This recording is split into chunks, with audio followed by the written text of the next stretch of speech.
Hello there, my friends. Chris Marcus here with you on Monday, September 11th. And today we have silver versus Bitcoin round one. Going to look at some of the differences, maybe the advantages or cons of each. For those who have lost faith in the dollar already, certainly there's quite a debate going on, and I think there's benefits to both. We'll take a look at a couple of those. Although, of course, first, just a quick note, today being September 11th, what a life-changing day in American history. Just want to send out some kind wishes and warm energy to not just the people, we were all affected that day. Certainly a lot of people who lost loved ones or friends, family members. It was an interesting day for me as I was working at Moody's at the time and was actually about 3 blocks north when the second plane hit, and then was kind of standing around just watching when the buildings collapsed, then took off running from the dust cloud and ending up in Brooklyn.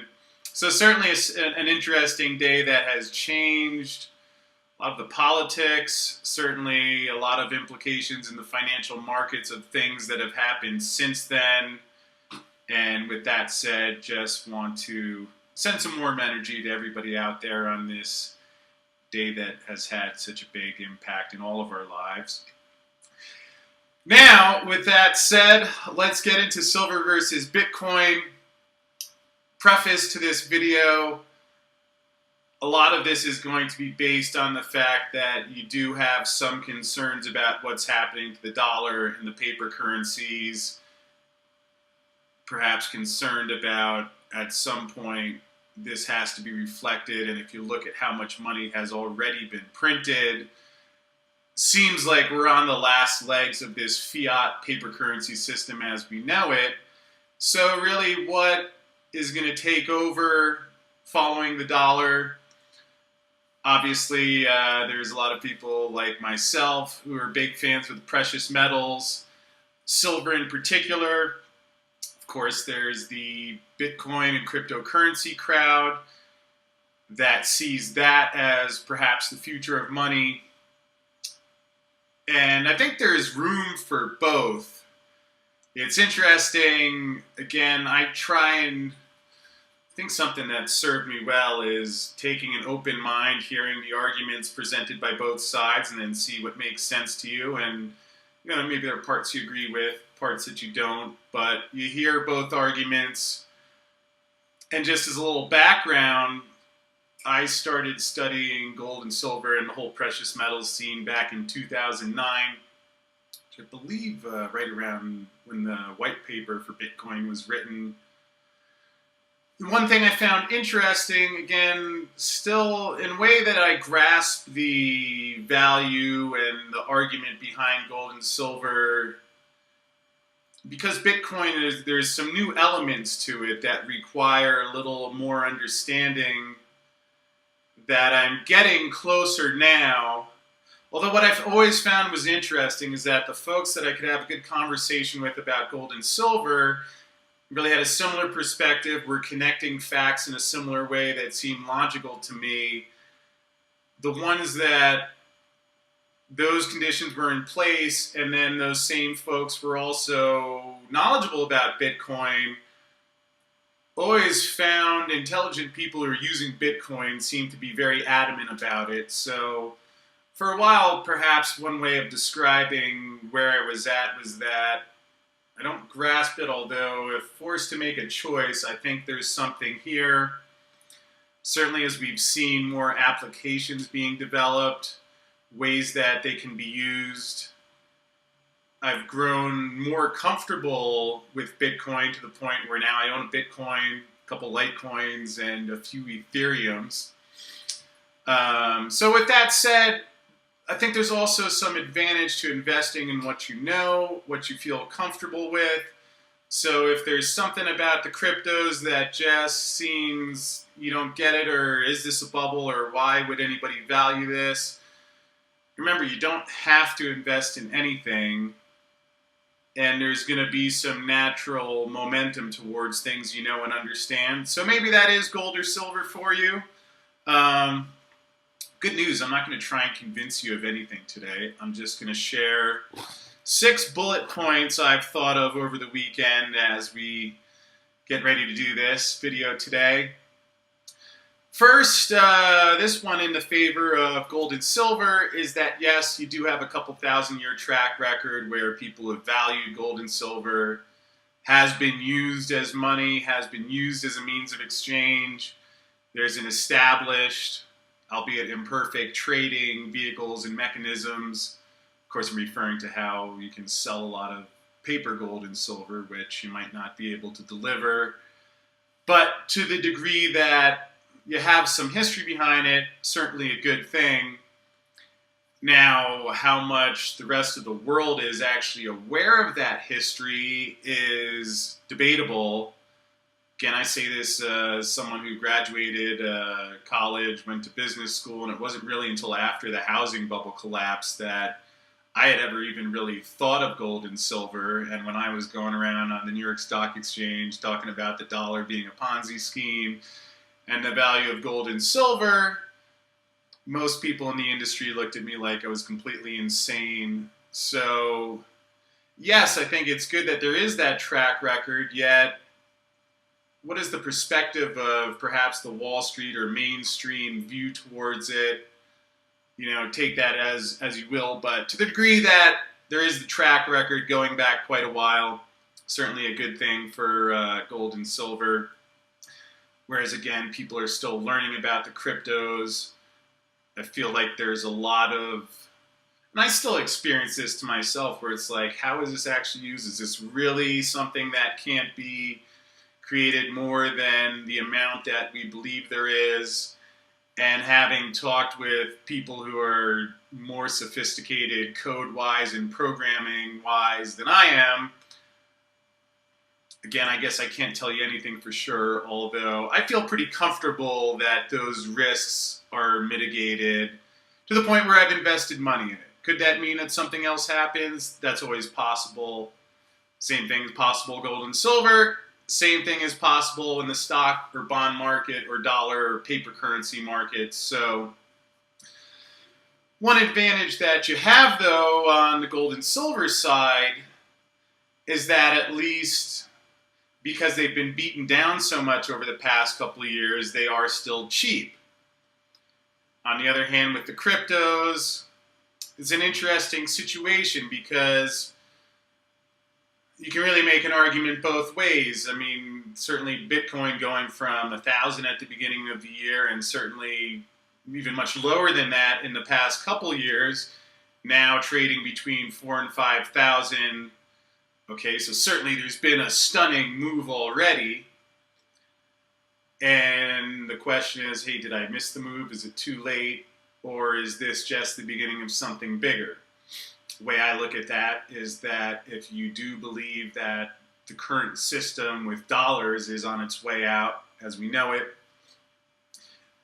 and if you feel safe that Bitcoin is something that can be used as a currency, the supply cannot be increased, then from the standpoint that, well, as much as we've seen movement, if there were no dollar, no euro, no yen, and people were trying to get into Bitcoin overnight, the fact that so few people own it, if money really starts pouring into there, yeah, this could be just the beginning.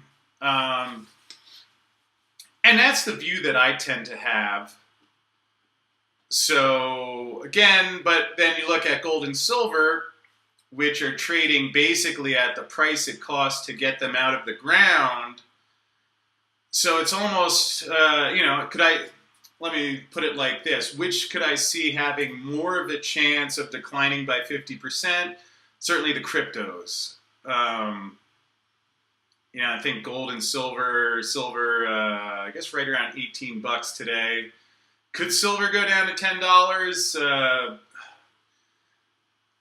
Yes, it's possible. I've been stunned, especially since I've been working on the trading floor, just the more I see of how much these things are manipulated. I find it's helpful to allow for extreme things are greater than they're a non-zero probability. Because remember, there's a big difference between saying something can't happen versus something that happens 1 or 2 out of 100 times is going to pop up from time to time. So, but with that said, as gold and silver sits at basically production costs, there are a lot of new mines that aren't being opened. There are mines that have been closed down. So yes, in the near term, prices could go lower, although really has a good effect in the long term in that if the supply then becomes lower, good thing for price. So just keep it in mind, at least as of September 11th, 2017, the metals are a bit cheaper relatively.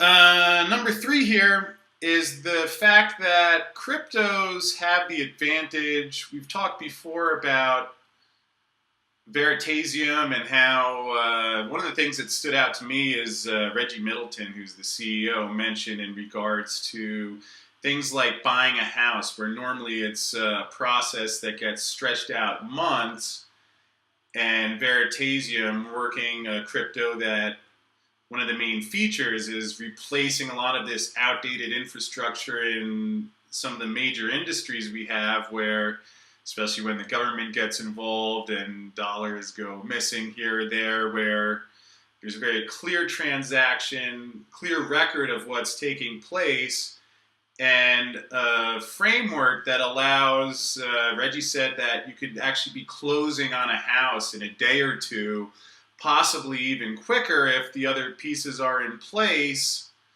So it reminds me a lot of the way things changed when the internet came along. Now, certainly were there a lot of ideas that were a little bit wacky and traded, and companies that traded at insane multiples that never really had the basis of being a profitable company. Yes.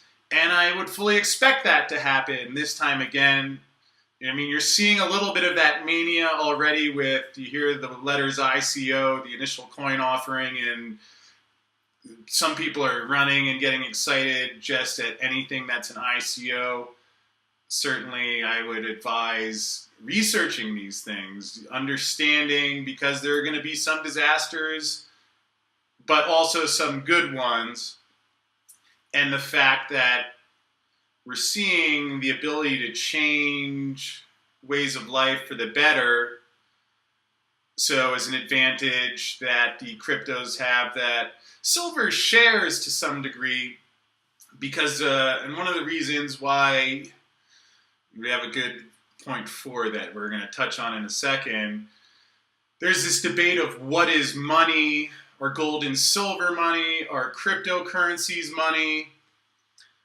Is debatable, yet in the end, something that you have with the cryptos, some of them anyway, and similar with silver, is that you could call it money, you could call it whatever, but people are using these assets productively, and there's demand for it, whether we're ever trading silver coins or using a debit card to buy something that's in a debit card backed by silver or gold, who knows? But still, gold on the other hand, where there's value to it, yet it's a bit arbitrary.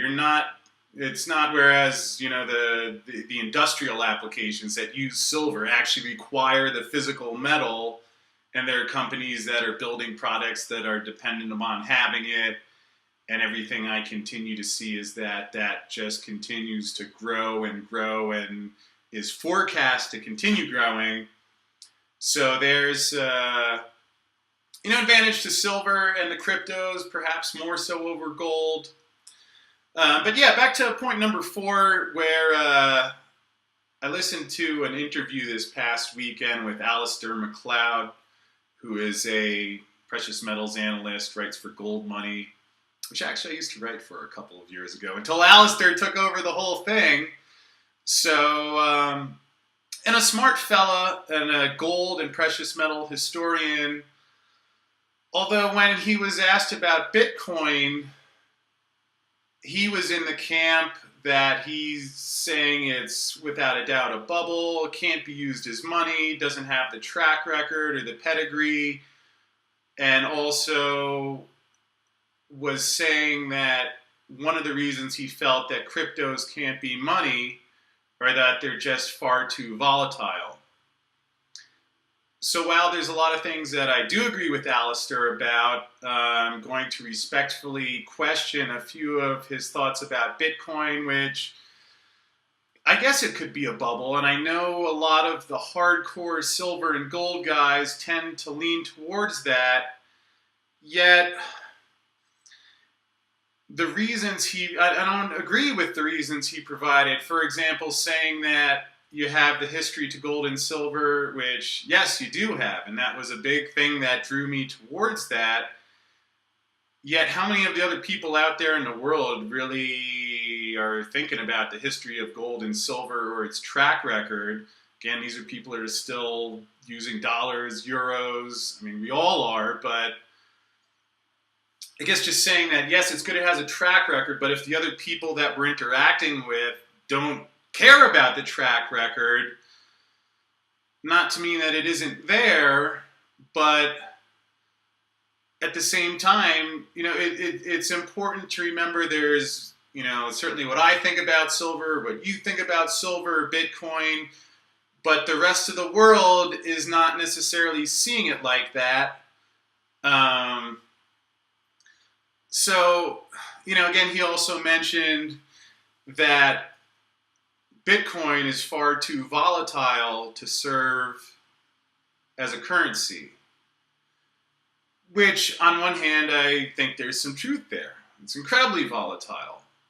Although at the same time, especially because of the way the market's been manipulated, we fully expect gold and silver to be insanely volatile. In fact, I would say if you're not expecting gold and silver to be volatile, you probably shouldn't own them, because we're talking about trading an asset in a manipulated market, which, by everything that I can see, at some point when that's resolved, you're going to see explosive moves, I would say, for the most part higher, which, if you do own gold and silver, will work out great for you. But I can't sit here and say that as much as I love gold and silver, I have to acknowledge there's going to be incredible volatility. Otherwise, if it's just going to sit there at basically production levels and not move from that, then, what's the point of owning them? So to me, yeah, I think Bitcoin is going to be volatile.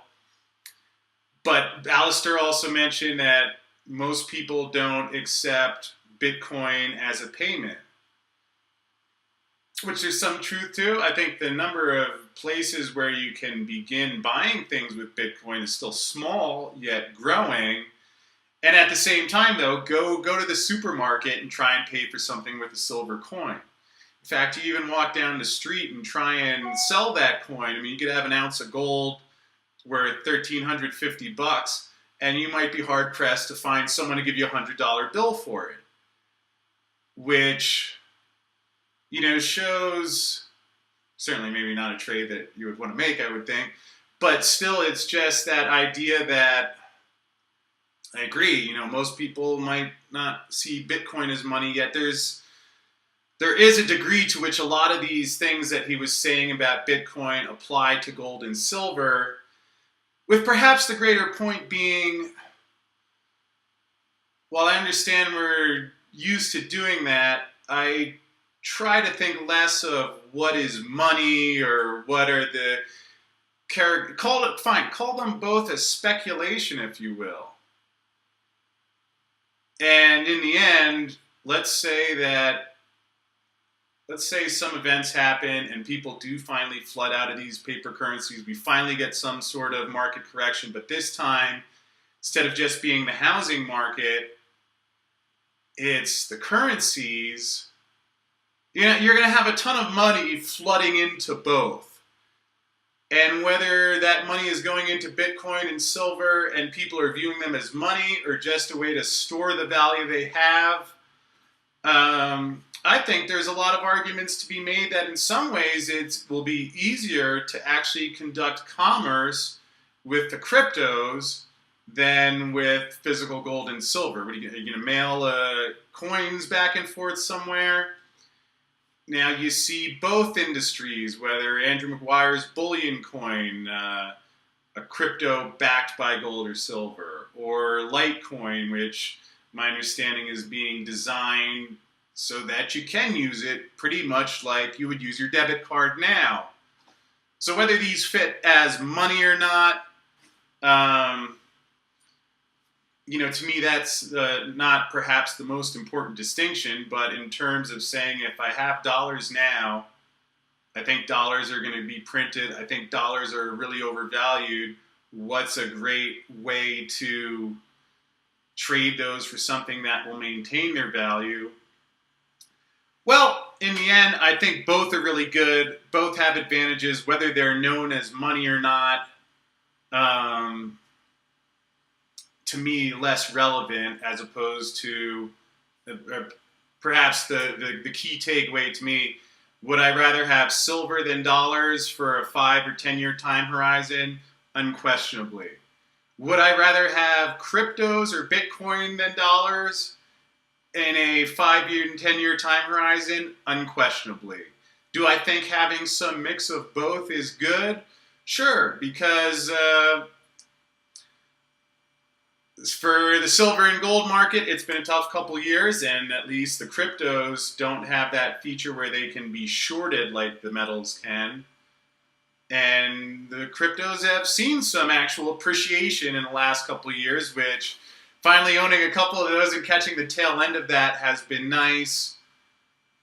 I own a lot more silver than cryptos, so again, the fact that personally I understand it better, and also just, I guess the fact that it's trading so close to the production cost relatively as of today, I think the pricing on silver relative to Bitcoin, you could make the argument is a lot better, although I think there's value to owning both, and maybe if one skyrockets while the other stays there, you can kind of reallocate from time to time and do well from that standpoint.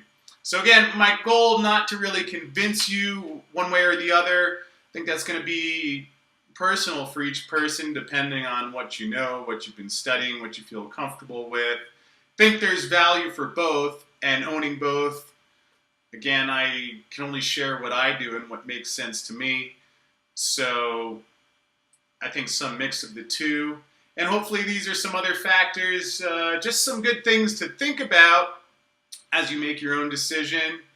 And by all means, write in, leave a comment below. What do you like better? Why do you like it better?